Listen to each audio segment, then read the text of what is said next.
What it do? Welcome to the J-Boy Sports Podcast. Please like, share, and subscribe if you enjoy the content. If you don't love the content, you could still do those things because you could always help a brother out, because a brother would always help you out.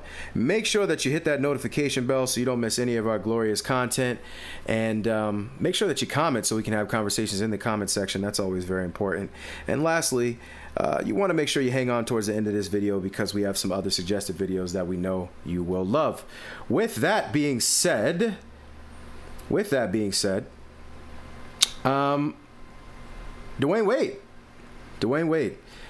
Wade is back at it again, man. Well. Looks like Wade is on Team Kobe again. This guy's up, he's down, he's all around, he's in a circle, he's going back and forth, waving his hands on like he's on a roller coaster. What the heck is this man doing? So if you have not already acknowledged this, Dwayne Wade basically really upset me personally because I had always thought that Wade was a respectful human being towards Kobe and everybody, honestly, until he said some crazy out of the side of his face stuff when he literally had the nerve to go public and say, yeah, I thought Pau Gasol should have won MVP of the finals in 2010. Now, I knew he was out of his mind. He knew he was out of his mind. All of us knew he was out of his mind, but he felt comfortable saying it anyway, which is insane. Here's the problem, though, with that.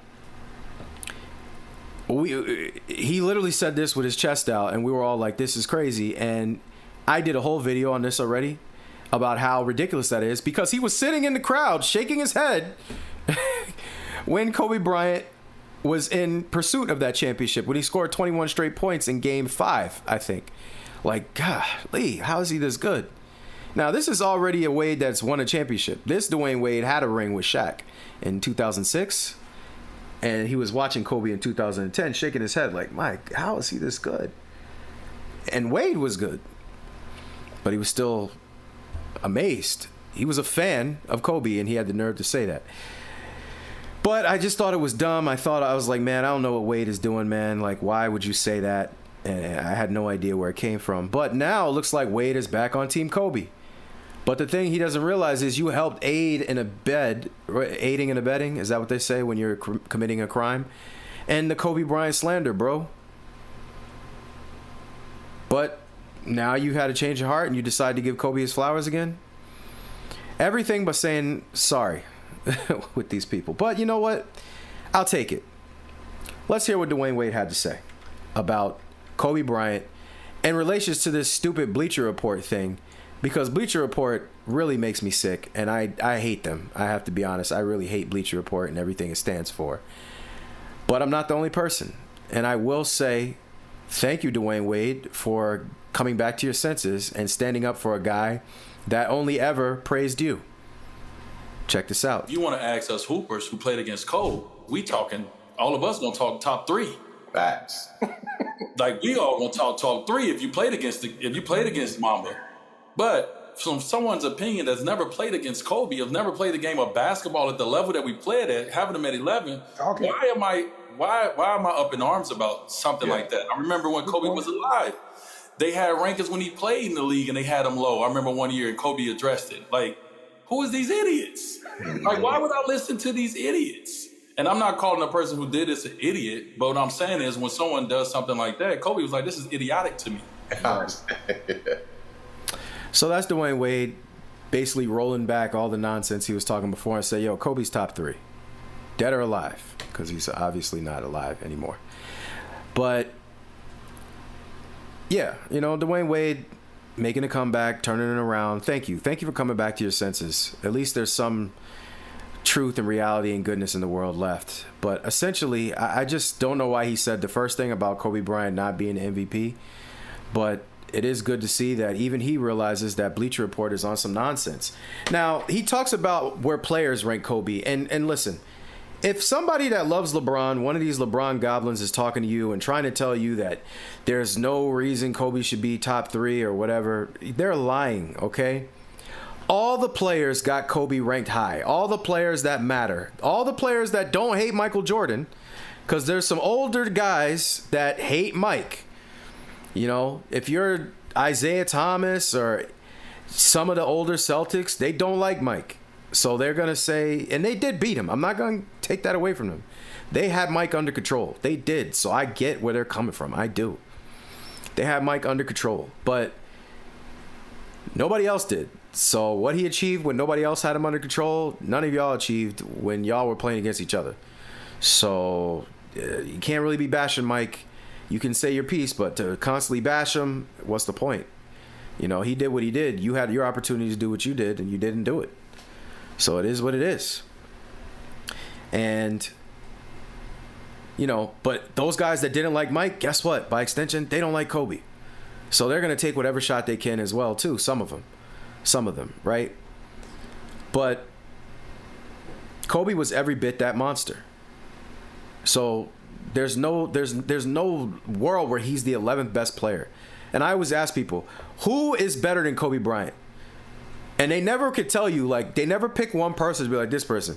A lot of them will pick LeBron, and then you could go through my whole catalog of videos here, and you'll understand why LeBron is not actually better than Kobe Bryant.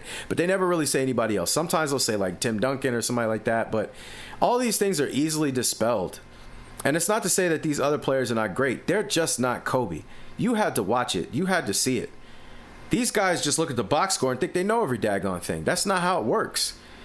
There's moments, and I did a video not too long ago that will be near this video somewhere, saying, like, Kobe, no pain, no game. My man tore his Achilles, got up, walked to the free throw line, tried to put his Achilles back in place. That's what he was saying, or somebody else said it. I got to find that clip.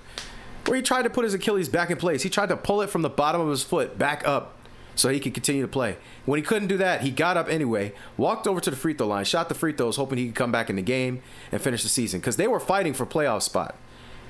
And that game, it was an overtime. He made the free throws. Kobe did the best he could. We ended up winning that game, I believe. And Kobe gave it everything he had. We made the playoffs, got swept because he wasn't there.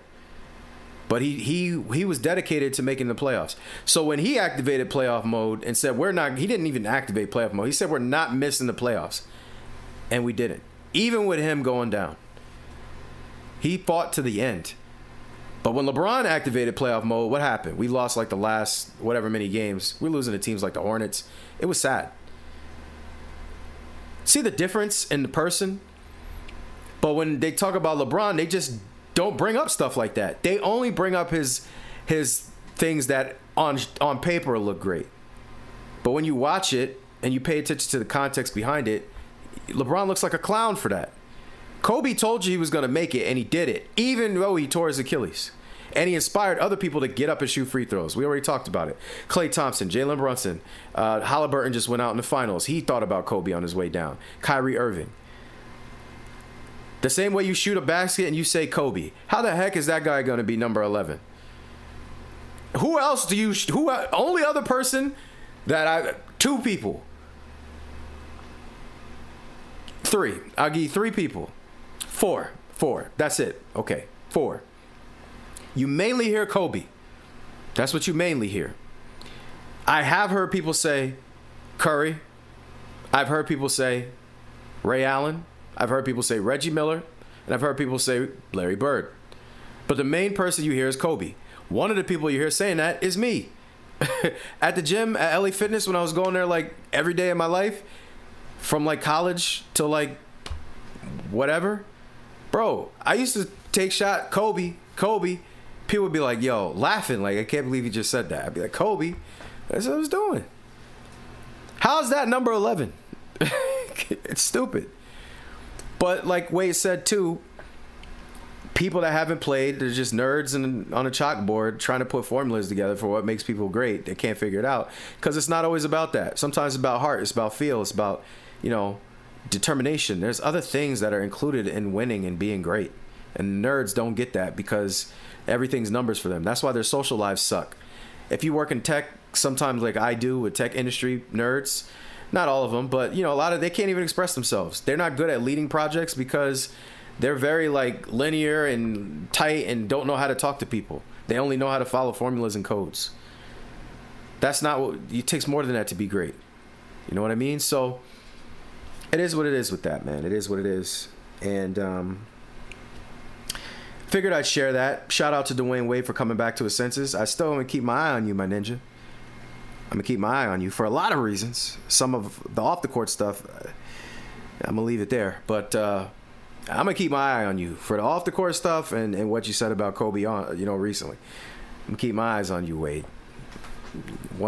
Sleep with one eye closed and one eye open around you. The way you acting out here, boy. So, yeah. Let's end the video here. Thank you. Please like, share, and subscribe. Make sure you hit that comment section up because ball is life. I will reply. I promise you. What do you think? Can we let Dwayne Wade back in the club? Is he allowed back? I definitely said we need to allow T-Mac back. Are we allowed to bring Dwayne Wade back into the club? Is he allowed? What do you guys say? Yay or nay? What do you think? What do you think? Y'all let me know. Make sure you hit that notification bell so you don't miss any of our content. And then lastly, hang on towards the end of this video because we have some other suggested videos that we know you will love. Thank you very much for your time. I truly appreciate it. I truly appreciate you. I'm very humble. Much love. That somehow you're never